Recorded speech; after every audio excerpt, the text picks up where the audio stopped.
In a shocking turn of events, a sacred space was desecrated yesterday.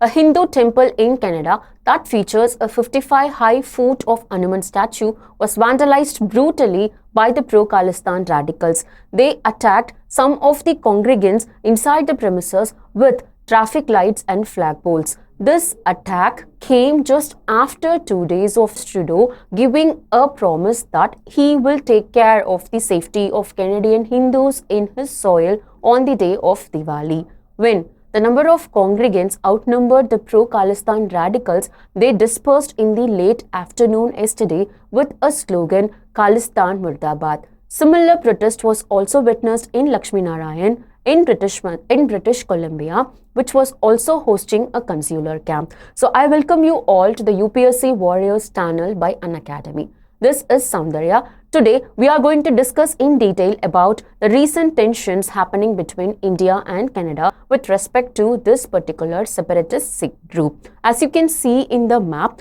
this is the region of Brampton where the attack has actually happened. It is located to the northwest of Toronto.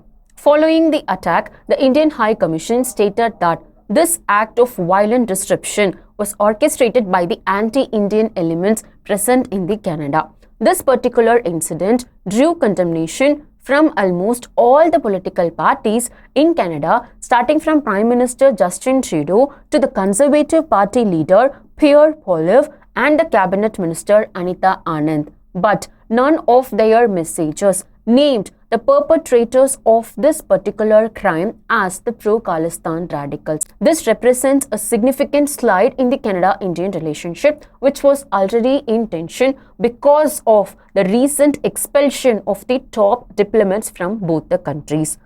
I think you would be familiar about this particular news that India and Canada have expelled their top diplomats amid escalating tensions over the assassination of a Sikh separatist on the Canadian soil, marking a new low in historically cordial relationship. So who is this Sikh separatist and how the Canada is claiming the murder of Sikh separatists to be related with the Indian government? Let's discuss everything in detail now. As you can see in this map, this is the population of Sikhs across the world. India alone hosts majority of the population of Sikhs, which is almost about 2% of the country's population. Outside India, we also have significant presence of Sikh population in Canada, US, UK and Australia.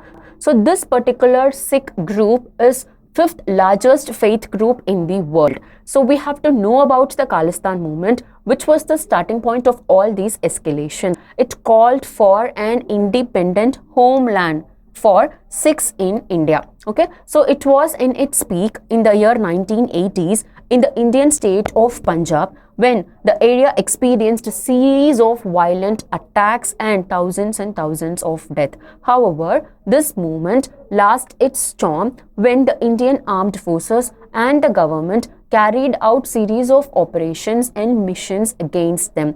One of the very important operation that you have to remember is the Operation Blue Star, which was aimed at eliminating the Sikh separatist leader.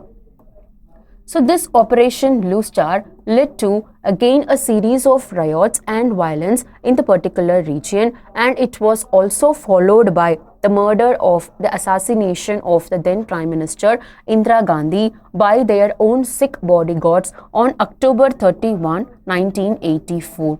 Okay, so after all these incidents, this particular Khalistan movement was not that powerful in India, but still the supporters who are there in the Sikh diaspora have continued to advocate for a separate state, with calls for independence intensifying in recent years. So this is how the things started to fold after the suppression of Khalistan movement in India. In India, none of the political parties were supporting this movement, including the parties in Punjab itself. So India has always strongly opposed the Khalistan movement. Now, moving back to the murder of Hardeep Singh Nijjar. Who was this Hardeep Singh Nijjar? He was designated as a terrorist in 2020 by India for his alleged links to the Khalistan Tiger Force, a group campaigning for independent Khalistan in Punjab. but then he was a Canadian citizen. He was shot dead in the year 2023 on June 18th. Now, the Canadian government, following some of the investigations into his murder, is claiming that there is a strong evidence and presence of Indian government in the murder of this particular person, Hardeep Singh Nijjar. However, it was not accepted by the Indian government. Ajit Doval has said that there is no powerful or credible evidence for this particular claim to back up the allegations made by the Canadian government. In addition to this Hardeep Singh Nijjar, the Canadian government is also claiming the responsibility of the Indian government for the murder of another separatist leader called as Sukhdev Singh. So this is how the tensions are rising between these two countries. So what do you think that is going to happen from here onwards? Drop a message in the comment section. If you have not subscribed to UPSC Warriors channel, please subscribe. See you all in the next video. Thank you.